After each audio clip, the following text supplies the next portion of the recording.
Welcome to the Healthful Woman Podcast, the fastest growing podcast in women's health. Today's Monday, June 26, 2023. Hey, welcome to the summer. For the record, this podcast does not take a summer vacation. We are year-round information and entertainment. Today, I'm joined again by Dr. Tamar Goldwaser, a resident expert in prenatal genetics, to talk about carrier screening, advanced level. Last week, Tamar and I talked about the case for universal expanded carrier screening, and today we're going to talk about a really fascinating topic with carrier screening where the mother might learn something about her own health and her future health from carrier screening, which is not the reason that carrier screening is done. Carrier screening is done to learn typically about the health of the baby, but sometimes we learn interesting facts about the mother. We're going to talk about that and break it down today. Again, carrier screening is rapidly expanding. Tamar is a national leader in this topic, and we're really, really happy to have her on our team and also, of course, to have her on this podcast. Reminders for anyone listening on Apple or Spotify, please do take the time to rate this podcast. If you love us, give us 5 stars. Throw in some comments. We really appreciate them. Also, if you have any questions of your own that you'd like to send in for us to answer on a mailbag podcast, please do so. You can email us at hw@healthfulwoman.com. or go to our website, www.healthfulwoman.com, and click on the link that says send us your questions. Thanks for listening. See y'all next week. Welcome to today's episode of Healthful Woman, a podcast designed to explore topics in women's health at all stages of life. I'm your host, Dr. Nathan Fox, an OB-GYN and maternal fetal medicine specialist practicing in New York City. At Healthful Woman, I speak with leaders in the field to help you learn more about women's health, pregnancy, and wellness. All right, Dr. Tamar Goldwaser, superstar geneticist, part of the national and international panels. You are like the NBA All-Star of genetics. How about that? How about that for an intro? Thank you. That's insane. Thank you. That is insane. No, so again, you've been on the podcast a lot. Awesome. And we've gone over a lot of topics in genetics. Last week, we sort of did an update on carrier screening and sort of the work that you were doing as a part of a committee, basically like the National Genetics Committee, to talk about carrier screening. We talked about tier 3 and how everyone should be screened, for more conditions. And you guys picked this panel or selected at least 113 of these genes. And one of the principles that we mentioned last time, years ago, we did this, that basically from like a reproductive standpoint, there isn't a huge downside to being tested for more stuff, right? The cost nowadays is basically the same. This is stuff you would never know you had unless you happen to be screened or happen to have a kid who was sick with this. And so sort of it sounds like, more is better. And that might be true, but there is a concept that I wanted to talk with you about this week, which is really important, that with carrier screening, again, the purpose of it and the intent is, find out if I'm a carrier, find out my partner's a carrier. If we're both carriers of the same thing, our kid has a 25% chance of getting it. So we want to, either sort that out with IVF on the front end or do a CVS or just know at birth. And, there's all these different things. But there are some conditions where, in fact, it has implications for the person being screened, right? One of the people reproducing, the mother, the father, whoever it is. It's not why we do the test, but it's sort of secondary information. Now, some people might not want to know this, and that is a conversation. If you may not want to know this, I'm pretty sure you're going to fall on the line that you're better off knowing than not knowing. I know you, Tamar.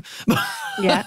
But I wanted just to talk about that. There's a really big intro because this is something that people don't even know is a possibility.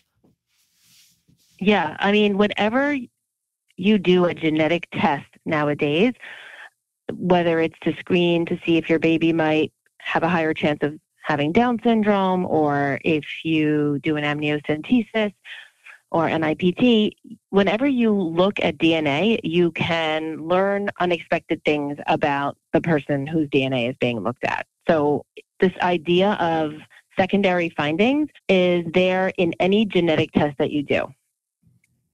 But it's important that we talk about it. So when you're doing carrier screening, just like you said, you're not thinking you're walking in the door to get a diagnosis for yourself. You just want to know what you might pass on to a child. But now that we are using sequencing, which is where you literally read the DNA, there are times where we give either the mom or the dad a diagnosis that would impact their own life. Yeah. And I think that's that's important for people going into the test to know. Again, it's not common. I mean, most of the time that's not going to happen. The vast majority of the time that's not going to happen, but it does happen from time to time. And that's part of the reason that we do try to have some sort of what we call pre-test counseling, just to explain like, what the hell are we doing here with this genetic test and what might happen. Like, you may get a test that says totally normal, great, which is actually uncommon. You may get a test that says, you have these 1 mutation, 2 mutations, 3 mutations, fine, and let's make sure my partner doesn't have it and we're good. Or you may find out you have this mutation. Oh, and by the way, we got to talk, right? You're like, oh, right. You're like, yeah. Oh, hello. And so having pre-test counseling is a little bit complicated. And we spoke about this in previous podcasts, not because it's complex in nature. It's just to really understand this 1,000% needs a lot of counseling. And since it's recommended that everybody gets screened, it's very hard that every person is getting screened also gets an hour of genetic counseling beforehand. It's just not doable. It's not practical. And so there's a lot of ways to sort of try to give people proper pre-test counseling, whether that's with handouts, whether it's websites, whether it's sort of short videos, a podcast like this, but the idea is people should understand a little bit about the tests they're having before they have them done, so that when the results come back, they're sort of not shocked or surprised or upset that this was even a possibility. Yeah, I mean, I know that. Tell me, what are your feelings on pre-test counseling for stuff like this? Because it's really hard. Yeah, it's really hard. And, you know that I just wrote 2 pages of a Word document for pre-test counseling, and we're looking at it saying, how are we going to get through all of this with each patient? And I do think that it's a problem in the genetics world in general, because we take what we do so seriously, and we want it to be handled with care. And at the same time, it can also be a roadblock in terms of, it might even restrict access for some people to get testing done, because we require, or we want to be able to give so much information up front before offering a test. So I think it's an issue that we have in medical genetics that we still have to, I don't think it's been properly worked out, but I think this podcast is an excellent way to get your pre-test counseling and information. You really just want to be an educated consumer, and we can make videos, and we can provide written information, and we can know what we need to know as doctors, but it's really hard because these conversations can take a very, very long time. And when you have so much to cover in prenatal care, it's really difficult. Look at Tamar plugging the podcast. Look at you. See, that's why we invite you back. Perfect.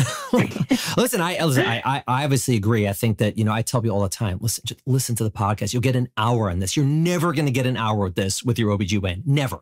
They don't have an hour of this, because if they do this, you're not going to pap smear. I mean, it's just, that's just how it is. You can't do everything and spend all day. It's just not possible. It's just not feasible. It's not what the patients want. The doctors can't do it. The office can't. And so you have to do whatever you can to get information from whatever source you can that's reliable. And so, yeah, I think that's really important. But the other thing is, it's also part of the reason when you're getting carrier screening, all right, you may not get an hour of pre-test counseling, but you should probably know who's going to talk to me if it's abnormal.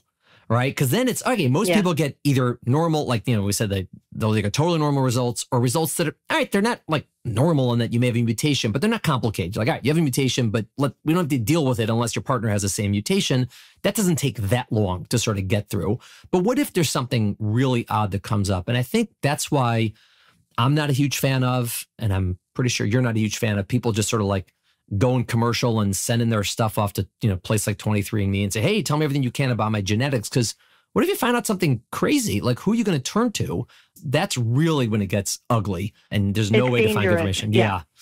And you don't exactly know what tests are done, and they may say you were checked for a certain gene, but they may not have looked at the entire gene. And so I think it's really dangerous to do anything that you're going to use for health if you're going to go in a direct-to-consumer route, at least for the time being. Yeah, I mean, if you want to find out if you're going to like the taste of cilantro, like, okay, cool, like, great, right. Really, if you want to find, hey, right, but I wouldn't what's my ancestry? The health of my baby. I wouldn't, bet your the health of the baby. I wouldn't use this as a way, but I agree that you need to get your information. And another challenge is, let's say we built this in to every prenatal visit. Half the patients really don't want to get this detailed and granular, and some people do want to know more. So I think that's the other challenge. I think that's another good reason why we're talking it out here. Yeah. And I mean, most of the times, the labs that do the carrier screening usually also employ genetic counselors who are available to talk about the results with the patients, right? It may end up being your doctor or midwife. It may be a genetic counselor that works, for the hospital or for the clinic you're at or whatever it is. But also the big labs know this, they know that there's an issue, and they typically employ a team of genetic counselors who go through the results. And again, if it's sort of normal, fine, it's normal. And if it's hey, you're a carrier or something, let's test your partner, that could be a 5-minute conversation. That's not particularly complex. But if there's something that comes up a little bit, funky, this is sort of, they talk about this with you and they're available. At least the labs that we've worked with are. And I don't know as a consumer if you can ask your OB, hey, does this lab have genetic counselors? But maybe say, who's going to talk to me if these results are abnormal? That's kind of an important question to get through, because there can be something that comes up that needs some complicated discussions. Definitely. So let's talk about some of the conditions that might pop up. I know that we have talked about Fragile X in the past, and that's sort of a classic one. So what goes on with Fragile X? Okay, so Fragile X is the most common inherited form of intellectual disability in boys, and it's due to a change in a gene that's on the X chromosome. So it's called an X-linked condition. So carrier screening in general is looking at recessive conditions that follow the model that we had talked about, where you could be a carrier, and if your partner's also a carrier, you have a 25% chance of having an affected child. But X-linked conditions are also on the carrier screening panels, and these are really just passed on from the mother on the X chromosome to her sons, and it's also passed on to females, but they're usually more significant in males because males have one copy of the X chromosome. They don't have a second copy of a functional gene. And so X-linked conditions in general are much more severe in boys because they inherit just this one gene with a mutation, and so they don't have a backup copy. Right, because their other copy is a Y chromosome. Exactly. They have a Y and an X, whereas females have two X's, so they have that backup. Right.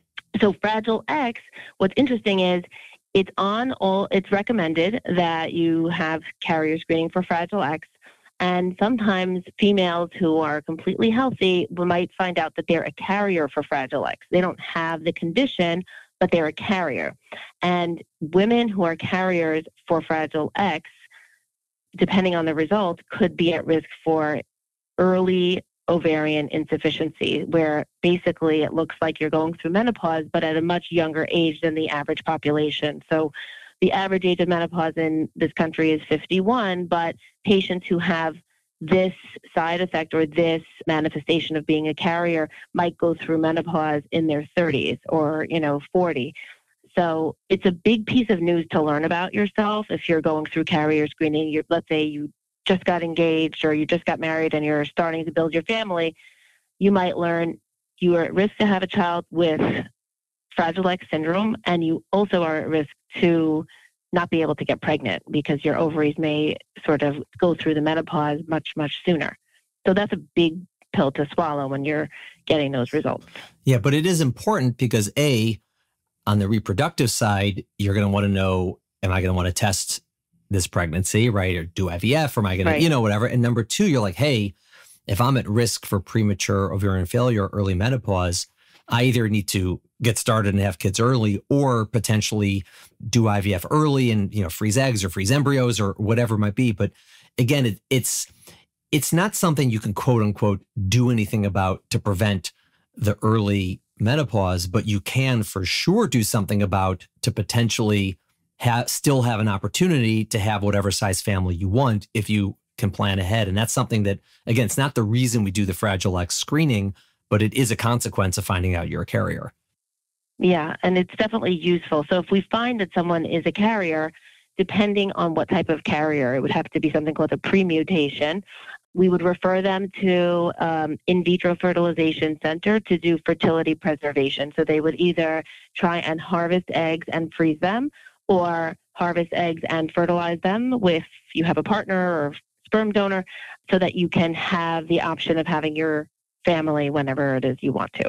Okay, so presumably there's going to be other X-linked conditions that also can manifest in the mother. Because so let's stick with those for now. So what else in the X-linked screen might come up? So there's something called Fabry disease, and it's also X-linked, and it's basically a condition where you're missing an important enzyme.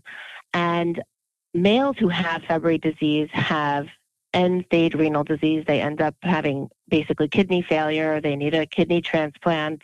They have pain crises. They can have heart disease and cerebrovascular disease. But many females who carry that mutation are actually also have either some or all of those same symptoms.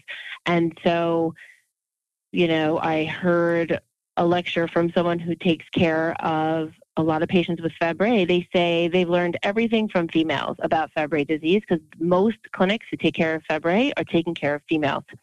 And so it's basically contrary to what the old teaching that females who are carriers for X-linked conditions are healthy, and it's just their sons who we have to worry about. So sometimes you can learn something that you're a carrier or you have a full mutation for Fabry. You didn't know it yet, but there's something that you can do to go see a kidney specialist. They can put you on medication to help prolong the life of your kidneys and to push off ever developing end-stage renal disease, or at least be able to improve the quality of life and help preserve your health for a lot longer. And females can also get that enzyme replacement. And these, just to clarify, these conditions that we're talking about, are they on the tier 3 list that you had? Yes. Okay, so both of these are recommended. Fragile X, Fabry are both recommended to be screened routinely in everybody. So meaning pretty much anyone who's doing the screening will find out if they're a carrier of one of these things. Yes. Okay. Yes. So this diagnosis will be more common, I would imagine, moving forward, at least, or it'll be earlier at least. Yes, it'll be earlier, and it can really actually help that person's life to know about it early and to sort of get on the treatment protocol before you even knew you had something to deal with, because it can help you for, down the road. Absolutely. Okay. What's next? What's next on the list, TG? Another one is hemophilia. I gave a little shout out to hemophilia at the end of the last podcast. Hemophilia, by the way, they emailed in, and hemophilia thanked you for the shout out. Right. So hemophilia, people know about it because some members of the royal family in England had hemophilia. We know males can die from the fact that they cannot form blood clots after just minor trauma. And so it's very important to know about. So hemophilia A is the classic one, and that's due to a deficiency of factor VIII, which is on the X chromosome. Hemophilia B is a milder form, also on the X chromosome. And so both of these are important to know for reproduction, so that if you have a boy, if he has hemophilia, you need to know about it really right at birth, because you think about avoiding any kind of trauma to the baby during the birth process. And also, if you're going to do a circumcision, for instance, it's a really important information to know before anything happens to the baby. But also, women can also have some levels of bleeding disorders, and you can check it by doing some functional studies. And we use that information all the time when we take care of our pregnant patients. Some women who are carriers for hemophilia B, which is the milder form, they still might have enough of a bleeding disorder or, trouble with making clots that it might impact the risk that they may have when they get an epidural, for instance, when they come in for labor. Right. So these are things that typically, whether it's in the children or in the mother, can be treated with replacing the factor that they're missing. Yeah, absolutely. So it's useful to learn this information. Awesome. Okay. I think that's all the X-linked ones, correct? Yeah, I mean, there's a whole list of them, but I think those are the great ones. Examples. Yeah. Okay, so what about some recessive conditions, sort of the more classic, only an issue if I'm a carrier, you're a carrier, and then our kids have a 25% chance. But there are a few where if you're a carrier, there might be some mild conditions not diagnosed? Okay, so one classic is Gaucher disease, which is also a enzyme deficiency, but it's inherited in an autosomal recessive manner, which means if you're a carrier, you have a backup copy and you're healthy. Basically, we say 50% is good enough and you're healthy and you're fine. And we screen patients to see if they're carriers for Gaucher in this recommended panel. And every once in a while, we actually find that the patient doesn't have one mutation, but she in fact has two mutations and she has Gaucher disease and didn't know it yet. This is more common if we test people in their younger 20s because Gaucher disease, if it's not on the radar, it can take years to get to the diagnosis because the presenting symptoms are pretty vague. We call that the diagnostic odyssey, where people just go from specialist to specialist and they have all these sort of nondescript symptoms, easy bruising, joint pain, maybe they get sick a little more, abdominal pain, and no one really knows what's going on. And so sometimes you may learn that the patient themselves has Gaucher disease, and you can fast track them to treatment because there is treatment. It's enzyme replacement again, and it's definitely beneficial to learn, but I think it's good to know that you may get a diagnosis when you do your carrier screening. Right. I remember we had a patient who got diagnosed with a mild form of cystic fibrosis on her screening. You know, Yes. she wasn't full cystic fibrosis, you know, that they're classic, but she was, you know, she had some lung issues and got some pneumonias and was in, you know, sort of in and out of the hospital and more of a milder form. And then someone said, you know, they shared her carrier screen pregnancy. They're like, dude, you have cystic fibrosis. She's like, what? You know, but it made sense, you know, and that happens because you find a mutation on both copies. Absolutely. And that highlights the fact that there's actually a broader range of how different diseases present. So we know the most severe forms of certain things like cystic fibrosis, but it was a newer finding to learn that some people are much more mildly affected, you know, sometimes hardly at all. So that's another phenomenon going on. When we do more testing and when we open up the testing to the whole general population, we learn much more about each gene and how they work. Right. Okay. So what else you got? Another example is something called hyperphenylalaninemia, which is the cousin to a more well-known condition called PKU. And basically, again, this is something where you may not be able to tolerate something called phenylalanine in the diet, and you have to avoid certain ingredients in your food. And so people who have classic PKU really have to adhere to a really, really, really strict diet. If they don't, it can lead to irreversible brain damage and intellectual disability. So it was a huge discovery when it was discovered. But now what we're learning is that some people have a much milder form and they don't have a total absence of their enzyme. And so they themselves have gone undetected all these years. It's important because in those patients, especially during pregnancy, you do want to know that the phenylalanine levels are in control in order to avoid certain harmful effects that it can have on the developing fetus. So if the mother's phenylalanine levels are not well controlled, it could have effects on the fetus. And so, again, that's a very practical example of why it's good to learn it, but you may, never have known it before. Right. What else you got? Okay. Another example, again, of a recessive condition that you can end up getting a diagnosis for is something called hypophosphatasia.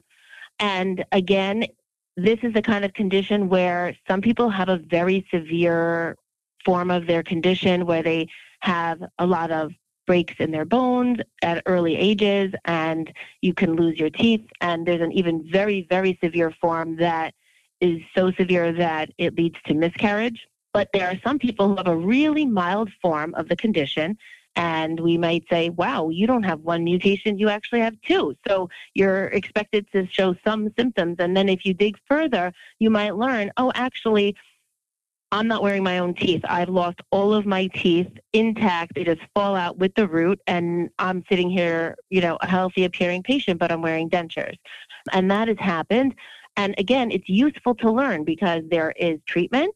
And also, for those patients, they are at higher risk for getting osteopenia at an early age. So you would recommend a DEXA scan to screen for bone density at a much younger age. You don't do it in pregnancy, but right afterwards. And a lot of times this happens when people are pregnant. But, if you're not pregnant, we would send you for a DEXA scan to check your bone density. And there are certain medications that generally we use for osteopenia, but are contraindicated for patients with hypophosphatasia. So again, extremely useful to learn. Right. And again, this is, a lot of people sometimes will make the argument, which is legitimate. There are certain things I don't want to know by genetics. Like I don't want to know if I'm going to get Alzheimer's when I'm 70, or I don't want to know if I'm going to develop this condition that's going to kill me when I'm 50. I mean, some people do want to know, some people don't want to know. And I get both arguments because listen, there's nothing I can do about it. Why do I want to worry my whole life that I'm going to get this? It's just going to affect the next 40 years of my life. It's going to make me miserable. I'd rather just live my life. Fine. Totally understandable. But that's not what we're talking about here. These are things where it's a condition that if you were to know in advance, you can prevent many of the adverse outcomes that happen from it. Just knowing that you're lacking this enzyme, okay, you can be followed and you can take the enzyme. Or like you said, there's certain treatments, there's certain screens, and there's things you can do to prevent it entirely or to make your quality of life much better as you get older. And so this isn't the kind of thing where it makes a lot of sense to stick your head in the sand, whereas it might be for some other conditions. These are things where it does not make much sense to stick your head in the sand for this. I agree with you. And I have to say that patients are usually, they greet this information. They find it almost comforting because a lot of times when you get a diagnosis, the patient will eventually say, you know what, this makes so much sense. I've been dealing with all these things. I didn't understand why. And it's a welcome piece of information. At least they have something to then look into and pursue and treat. Right. And I know that there's another condition you wanted to talk about, which is the ATM, where we all get our where we get our cash from. When we used to have dollar bills and whatnot instead of Venmo. So what's the ATM? Okay, so ATM is a gene. Again, it's not X-linked, so we have 2 copies of this gene, and it's an example where it's on screening panels because it can put your children at risk to have a recessive condition where, again, you would have to inherit 2 mutations, one from mom, one from dad, in order to be affected. But carriers of an ATM mutation, so even if you just have 1 copy, they are at higher risk to develop cancer throughout their lifetime. And it's not by a small amount, it's actually by a significant enough amount that there are different healthcare screening guidelines for patients who have just 1 ATM mutation. What kind of cancers are we talking about? So if you have an ATM mutation, that for females, it increases the lifetime risk for breast cancer significantly. So the lifetime risk is anywhere from 20 to 40% if you have 1 ATM mutation. And to put it into context, if you have a BRCA mutation, your lifetime risk is up to 80%. So it's not as high as carrying a BRCA mutation, but the general population risk is somewhere like 11 to 12%. So it's definitely much higher than the general population risk. Wow. All right. And again, it's not on the carrier screen as part of a cancer issue. It just happens to be that if you're a carrier of this, you have an increased risk of cancer. Yeah, it's kind of crazy because we offer different tests at different times, but it's all looking at your genes. And some genes do more than one thing. So ATM, if mom and dad both pass on an ATM mutation, they could have a child that has something called ataxia telangiectasia. It's the most common cause of, it's called cerebellar ataxia, but basically it leads to really unstable gait or walking in children. And they can also have immunodeficiency and other issues with their eyes. So that's why it's on a carrier screening panel, because if 2 carriers get together, they have a significant chance of having a child with this condition. But incidentally, or sort of as a secondary finding, patients who have an ATM mutation should then go and speak to someone who specializes in hereditary predisposition to cancer. Women are referred actually for additional breast cancer screening. So the average woman is sent for mammogram every year at age 40, but patients who have an ATM mutation, depending on their family history and a discussion with their doctor, we usually add MRIs to their screening protocol, breast screening MRIs, anywhere between ages 30 to 35. So it's definitely important and I would say potentially life-saving type of a finding. Amazing. This is, talking to you, this is like such high level stuff. It's almost science fiction. It's crazy where we are nowadays. It's not science fiction. This is #real, but it's just amazing that there's so much testing that's available that is, from a reproductive standpoint, critical, as we spoke about in the last podcast, that like everyone should be screened for this. But as we do this on more and more people, we learn so much about these genes, because in the past, you wouldn't know who's a carrier of these things because they were never tested before. And so now that we're getting more and more information about who carries what, we do begin to learn the implications of that potentially to someone's own health. And these are just, I mean, we went through 6 or 7 examples, but over the years, there's certainly going to be more that come up. And this is going to be potentially a way to help avert some conditions, as we get older, like you said, like cancer, like as a cancer prevention. It's just wild that this is expanding so rapidly and how much we're learning. But it also, again, really just underscores the point that with screening and genetic screening, it needs to be with an infrastructure. There needs to be someone or some team of people or somebody who's going to look at these results. And if it's abnormal, not just sort of like put the blindfolders on, but also say, hey, is this one of those genes where I need to talk to the mom about this, like her own health? And that is something it's really important to do this with like reputable people and reputable labs that have an infrastructure. Otherwise, you're not going to know this information. You just can sit in your file for 10 years and no one will ever tell you. I totally agree. I've had people show me their genetic test results that say something really significant about them and they didn't know, and they had it, and maybe it wasn't highlighted well on the report, or there was some misunderstanding along the way in the chain of passing on information. But yeah, there's a lot there. And all I would also say is it is overwhelming for doctors. It is overwhelming for patients, but knowledge is power. And if you don't understand what information you're being given, you can reach out or just look for someone who is a genetics professional, a genetic counselor, a geneticist, maternal fetal medicine doctor, a pediatrician. So just bring your questions to doctors who you trust or people who are in the field. Amazing. Tamar, thank you so much for coming on. Back-to-back weeks. This is really important stuff. Love having you around test questions too on the team, and moving the needle nationally, which we appreciate. Thank you. And thanks for spreading the word. I think it's so important. Thank you for listening to the Healthful Woman podcast. To learn more about our podcast, please visit our website at www.healthfulwoman.com. That's HEALTHFULWOMAN.com. If you have any questions about this podcast or any other topic you would like us to address, please feel free to email us at hw@healthfulwoman.com. Have a great day. The information discussed in Healthful Woman is intended for educational uses only. It does not replace medical care from your physician. Healthful Woman is meant to expand your knowledge of women's health and does not replace ongoing care from your regular physician or gynecologist. We encourage you to speak with your doctor about specific diagnoses and treatment options for an effective treatment plan.